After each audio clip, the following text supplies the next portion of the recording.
So what we mean by no powers raised to a power, and that's one of the properties of today. A power to a power would be like x to the 5th to the 7th, right? That's a power being raised to another power. So that's not allowed in an answer. So we're going to address this one today. Okay. Fractions are simplified, so that would mean something like 10 over 2 is not allowed in your answer. We all know that. This would become a 5. Right, you always simplify your fractions. That's been the same since day 1 of this class. And then the same base does not appear more than once. That's going to be one of our first properties. That's something like x to the 5th times x to the 7th. You can't have that in your answer. You would have to combine them into 1.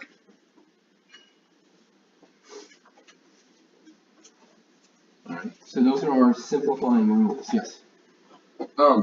So for that example, you just gave the x 5th times x 7th. Would it become x to the 12th or x to the 13th? So let's answer that question. So that's the very first thing we're going to do, all right? So our multiplication property of exponents is how we're starting today off. And let's actually, let's look at this one, and then we'll just write the property right there. X to the 5th times x to the 7th. We know, and this might take a little bit of time, but that's okay. We know exponents mean repeated multiplication, correct? So x to the 5th is x times x times x. All right, there's 5 of them, right? There's 5 x's. If we write it out like that, and then if we did the same thing with the x to the 7th, this is what I said, it would take a while. So 1, 2, 3, 4, 5, 6, 7. How many x's are on the screen right now? 12. We have 12 x's, right? So this becomes x to the 12th, and it brings us to the multiplication property. So when multiplying powers of the same base, they have to be the same base.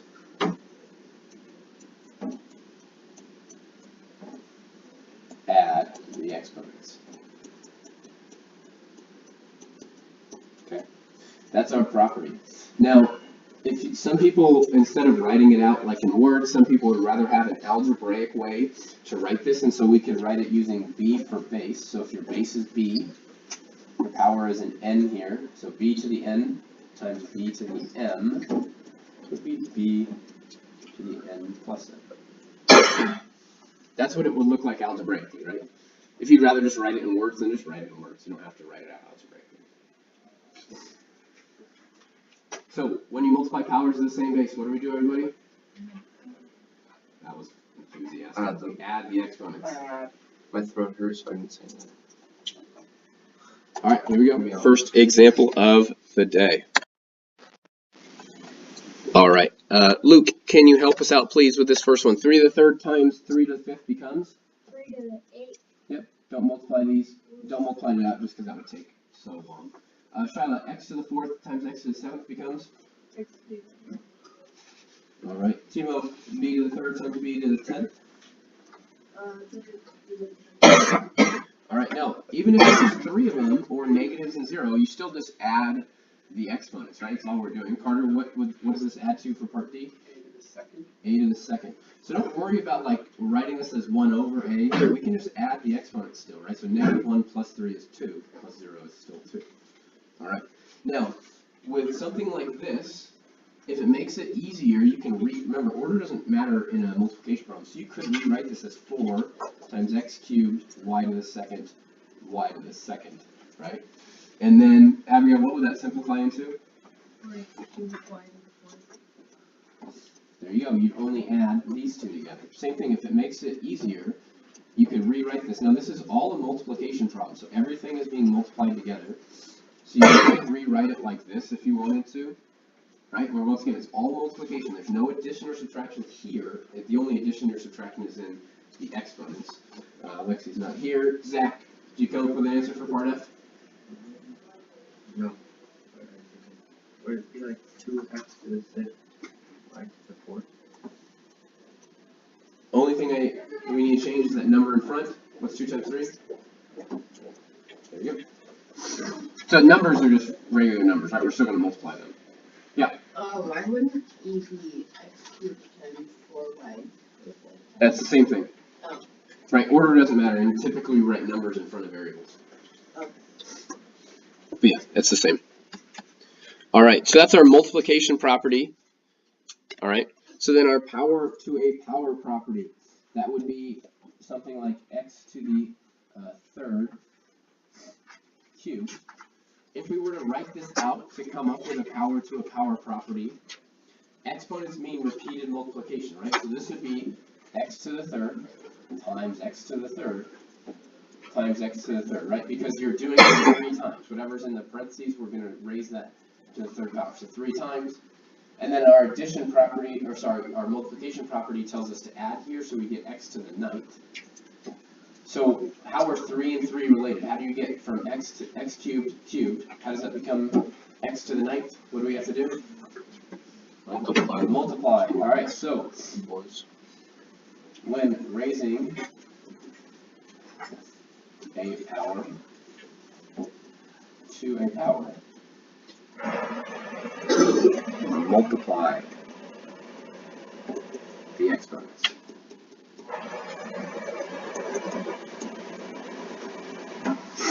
All right, that's our second property of the day. And if you like it better algebraically, you can use b for a base, and then think about it like b to the n, all of this raised to the m power. We're multiplying exponents, so this will become b to the n times m. So it doesn't matter if it's in words or if it is a variable, right? When you raise a power to a power, we're going to multiply exponents. Yes? So like, if the outside one was negative, would it make the inside one negative, just like normal multiplication? Normal multiplication. So, but then, Michael, so it wasn't, but if this was a negative 3, this would have become a negative 9, and then, what would you do to finish the problem?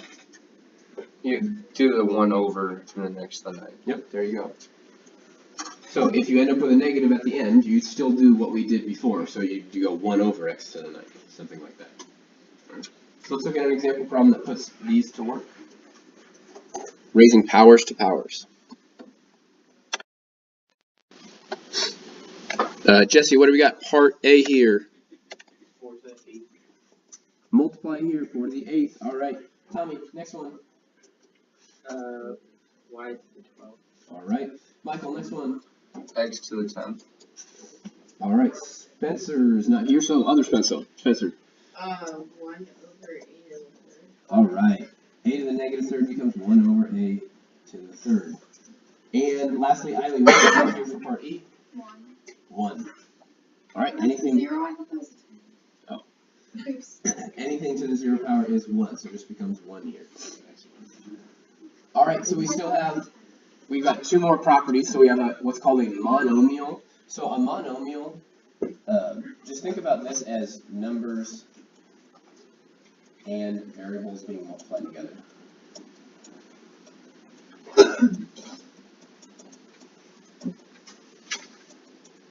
What's that prefix mono mean? 1. 1. So it's think about it as like one thing with no addition or subtraction signs. So we'd say, like, if we had an addition or subtraction sign between variables, we'd call just one of them, we'd call it a binomial, because it'd be 2 things. In our case, we're just looking at, like, a bunch of x's and y's next to each other, or maybe, like, a number and an x and a y. That's what we mean by a monomial. So, for example, if you had something like x times y squared, and then this whole thing cubed, this really is just like the power property, right? Because all you're going to do in this case, if you think about what the cube means, this would be xy squared times xy squared times xy squared, right? That's for exponents mean repeated multiplication of whatever you're raising it to. So xy squared 3 times.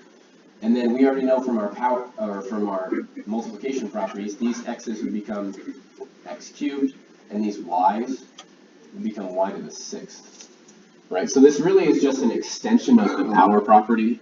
Power to a power property. And here's what we're going to say. So we're going to go ahead and say when raising a monomial, because that's the correct term. If you want to replace it with something that works better in your mind, then that's fine. That's the correct math term. We're raising a monomial to a power. Raise each piece of the monomial to that power.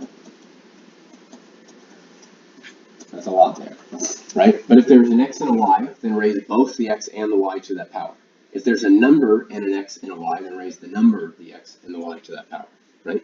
If there were 26 variables in parentheses raised to a power, raise each one to that power, right? So algebraically, it would look like if you had a times b to the n power, this would become a to the n, b to the n. Right? So these are monomials, or really just like a string of numbers and letters multiplied together. Right? You're going to raise everything in there to that power.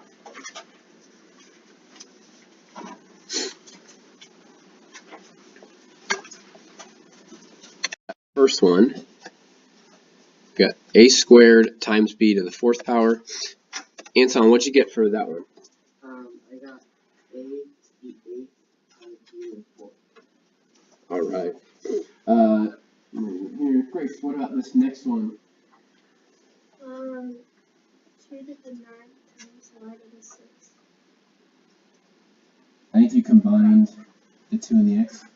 Oh, So x to the 9th. yeah. What should be the exponent on the 2? 3. Can Yeah. you see that? Yeah, so you could also write that as 8 x to the 9th, y to the 6th, if you would like. All right, next one. Fiona, what'd you get? Here, see, 64, Hmm? a to the 9th, b to the 2nd. All right. B to the 6th. 6th.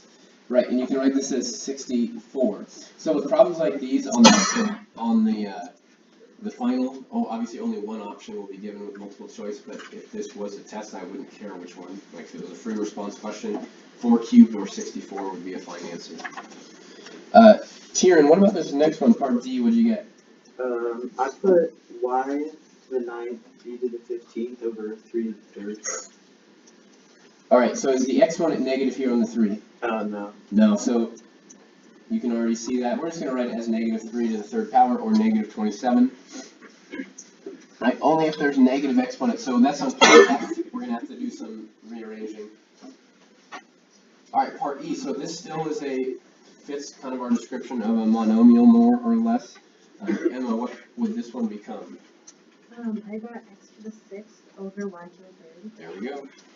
All right, now this one we have two options here on what you can do first, but probably the best way is, I would rate, well, here's what I would do. I see a negative, and I would flip this fraction personally. So I would then rewrite this as b over 2a to the 4th power. You don't have to do that first, but what that does, right, because we talked about that on Friday, with just a negative to a fraction, like a -1, you flip the fraction.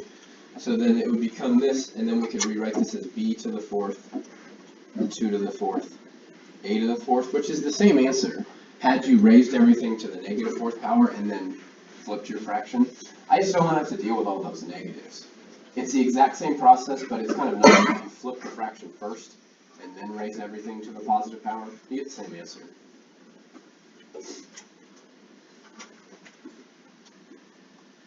All right. We got one more property to go, so there's 4 properties today. And that last property is the division property. And that would just be something like y to the 4th over y to the 3rd power. So if we wrote these out like we've been doing with all the other ones, we'd have 4 y's on top and 3 y's on the bottom. But just like we've done with fractions all year, if you have the same factor in the top and the bottom, you can divide them out. So this y would cancel with that y, this y, here and here. You're left with just 1 y, right? Or y to the 1st power. So how are 4 and 3 related to give you a 1 here?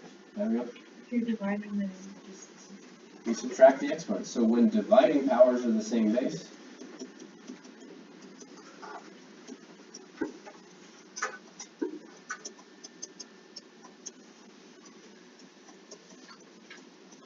subtract the exponents.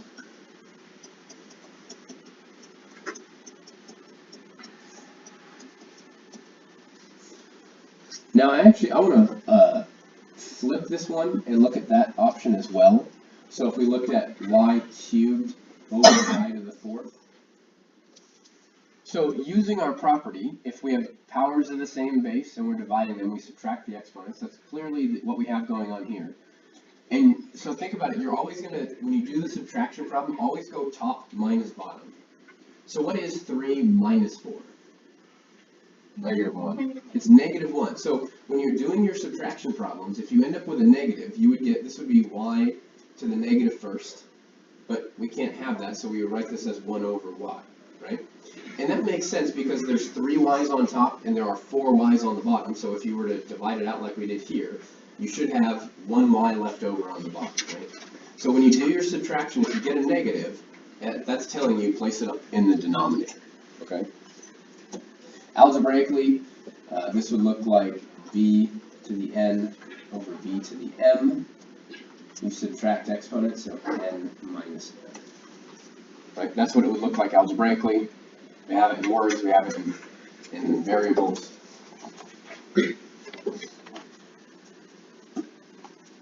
All right. So this first one, x to the fifth divided by x squared. This was not here, so it helps out. What should we get? X to the third. X to the third power. All right. And then after that, we just want to make sure with the ones with numbers, don't overthink the problems, right? Simplify numbers like always, and then subtract exponents.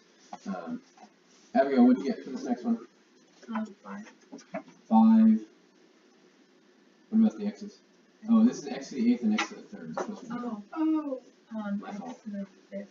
You would subtract them to the x to the fifth. Yes, they do look like they're both 3's. That's my fault. Let's see. Carter, next one.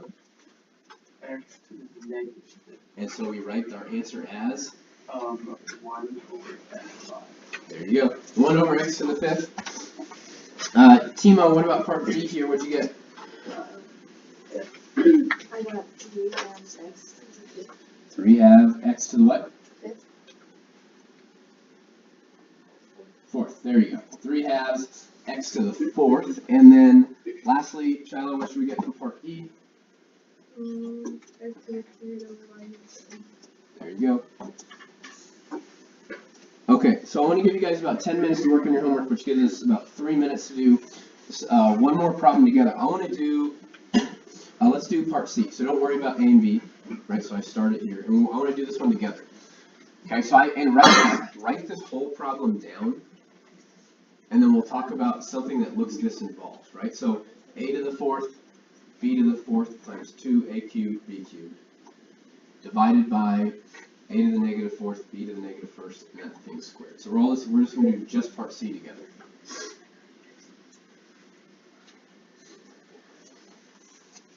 So as you write that problem down, some things to note. I would go ahead and say simplify your numerator and denominator separately.